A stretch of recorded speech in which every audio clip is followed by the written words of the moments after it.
ഞായറാഴ്ചയൊക്കെ അല്ലേ അച്ഛനും അമ്മയൊക്കെ വന്നതല്ലേ ഇന്ന് ഇവരുടെ കൂടെ ചില്ലടിച്ചിരിക്കാന്ന് പറഞ്ഞപ്പോ എന്റെ കാലത്ത് എണീറ്റ് കത്തിയും കടാരിയായിട്ട് അച്ഛനും അമ്മയും ദേ നമ്മുടെ പറമ്പിൽ അല്ല വീടിന്റെ മുറ്റത്ത് ഈ ഗാർഡൻ വൃത്തിയാക്കുന്ന തിരക്കിലാണ് കേട്ടോ.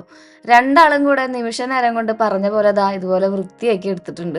അതിന്റെ ഉള്ളിൽ നിന്ന് കിട്ടിയതാണ് നമ്മുടെ ഈ ഒരു നറുനീണ്ടി. ഞാൻ ആവശ്യത്തേക്ക് തിരിഞ്ഞു നോക്കിയില്ലേ, എന്തെങ്കിലും ആയിക്കോട്ടെ എന്ന് വിചാരിച്ചു. ജോലി ചെയ്യുമ്പോൾ ഫ്രീഡം അത് മസ്റ്റാണ്. അവരവരുടെ ഇഷ്ടത്തിന് ഫ്രീഡത്തിനനുസരിച്ചിട്ട് ചെയ്തോട്ടെ എന്ന് വിചാരിച്ച് ഞാൻ ദാ ഒരു മൂലയ്ക്ക് കുത്തി കൂടിയിട്ടുണ്ട് കേട്ടോ. സംഭവം കിടുവായിട്ടുണ്ട്. ഇത് ഭംഗിയല്ലേ കാണാൻ വേണ്ടിയിട്ട്. ഇനി പുല്ലൊക്കെ ഒന്ന് വീണ്ടും വളർന്നു വരണം.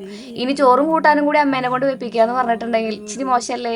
അപ്പൊ നമ്മുടെ വീടിന്റെ മുറ്റത്ത് കുഞ്ഞൊരു പടവലങ്ങത്തോട്ടുണ്ട്. നമ്മുടെ വീട്ടുമുറ്റത്തെ പച്ചക്കറികൾ കൊണ്ട് അച്ഛനും അമ്മയ്ക്കും ഉച്ചയ്ക്ക് ഒരു ഗംഭീര ഊണ്, ഒരു ഓർഗാനിക് ഊണ്, അതാണ് നമ്മുടെ ഇന്നത്തെ ലക്ഷ്യം എന്ന് പറയുന്നത്. 2 പിടി പരിപ്പ് നമ്മൾ ഇട്ടിട്ടുണ്ട്. വളരെ കുറച്ച് കൂട്ടാനാണ് വെക്കുന്നുള്ളൂ. വൈകുന്നേരം അച്ഛനും അമ്മയ്ക്കും പോകുമ്പോൾ കൊണ്ടുപോകാൻ വേണ്ടിയിട്ടുള്ള കൂട്ടാനും കൂടി തയ്യാറാക്കുന്നുണ്ട് കേട്ടോ. അല്ലെങ്കിൽ ഒരു പിടി ആയാലും മതി. ഈ ചോപ്പിംഗ് ബോർഡ് കണ്ടിട്ട് ആരും പറയണ്ടായതുമോ നിറച്ചഴുക്കാന്ന്. ഇല്ലടോ, അത് നമ്മൾ പറഞ്ഞുണ്ടാക്കിച്ചതാ. ഈ മരത്തിന്റെ കളറ് അങ്ങനെ തന്നെയാണ് കേട്ടോ. അങ്ങനെ നമ്മുടെ പടവലങ്ങ നമ്മൾ കുനുകുന കുനുകുന അരിഞ്ഞെടുക്കുക. അതോടൊപ്പം തന്നെ തൊട്ടപ്പുറത്തൊരു ചട്ടിയിൽ കുറച്ച് നമ്മുടെ അയില ഉണ്ടല്ലോ, ഇവിടെ കത്തിയയില എന്ന് പറയും. ഇതിന് പ്രത്യേകിച്ച് മാംസമൊന്നും ഉണ്ടാവില്ല, നിറയെ മുള്ളായിരിക്കും. ഇത് കറി വെച്ച ഒട്ടും ടേസ്റ്റ് ഇല്ല. എന്നാൽ വറുത്താലോ കരിമുര കരിമുര കടിച്ച് തിന്നാനും അടിപൊളിയാണ്. അത് വറുക്കാൻ വേണ്ടി വെച്ചിട്ടുണ്ട് കേട്ടോ. അപ്പോഴേക്കും നമ്മുടെ പരിപ്പ് വെന്ത് വന്നിട്ടുണ്ട്. ഇനി ആ പരിപ്പിലേക്ക് നമ്മൾ അരിഞ്ഞു വെച്ചിട്ടുണ്ടായിരുന്ന തക്കാളി, ഒരു തക്കാളി മതി കേട്ടോ, ഒരു മീഡിയം വലുപ്പത്തിലുള്ളത്. സവോള ഇട്ടിട്ടുണ്ട്. നിങ്ങൾക്ക് മടിയില്ല എന്നുണ്ടെങ്കിൽ കുഞ്ഞുള്ളി ഇട്ടോളൂ, നല്ല ഫ്ലേവർ ഉണ്ടാവും. എനിക്ക് പക്ഷെ ഭയങ്കര മടിയായിരുന്നു.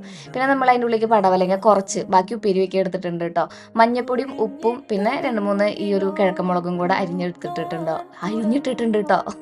വേവാനായിട്ട് ഒരൊറ്റ വിസിൽ മതി. അപ്പോഴേക്കും നമുക്ക് അരപ്പ് തയ്യാറാക്കാം. ഒരു പിടി തേങ്ങ, അതിൻ്റെ ഉള്ളിലേക്ക് വെളുത്തുള്ളി, ഇച്ചിരി ജീരകം, ഇച്ചിരി ചൂടുവെള്ളം, നന്നായിട്ട് അറിയാൻ വേണ്ടിയിട്ട് ചൂടുവെള്ളം ഒഴിച്ചാൽ മതി. പിന്നെ ഒരു പച്ചമുളക്, ഒരെണ്ണം മതി കേട്ടോ, അത് നല്ല നാടനാണ്. എന്നിട്ട് ഇതാ നമ്മൾ ഇത് അരപ്പിലേക്ക് ഒഴിക്കുന്നു. പക്ഷേ അരപ്പ് നമ്മുടെ കറിയിലേക്ക് ഒഴിക്കുന്നു. കുറച്ച് പിഴുപുളിയും കൂടി ഒഴിച്ചിട്ട് കൂട്ടാൻ നമുക്ക് കാച്ചിയെടുക്കാം കേട്ടോ. കടുകും ഉള്ളിയും പിന്നെ മറന്നുപോയ കറിവേപ്പിലയും കുറച്ച് മുളക് പൊടിയും കൂടി ഇട്ടിട്ട് നല്ല കളറോടെ നമ്മൾ കാച്ചിയെടുത്തിട്ടുണ്ട്.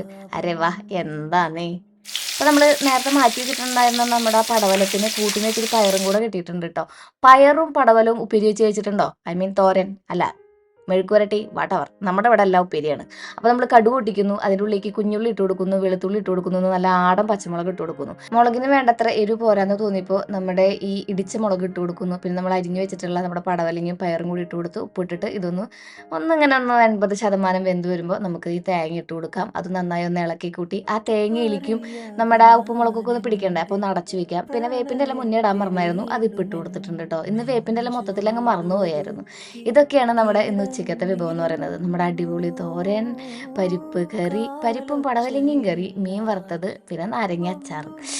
ഹരേ വാ, സംഭവം സെറ്റായിരുന്നു കേട്ടാ.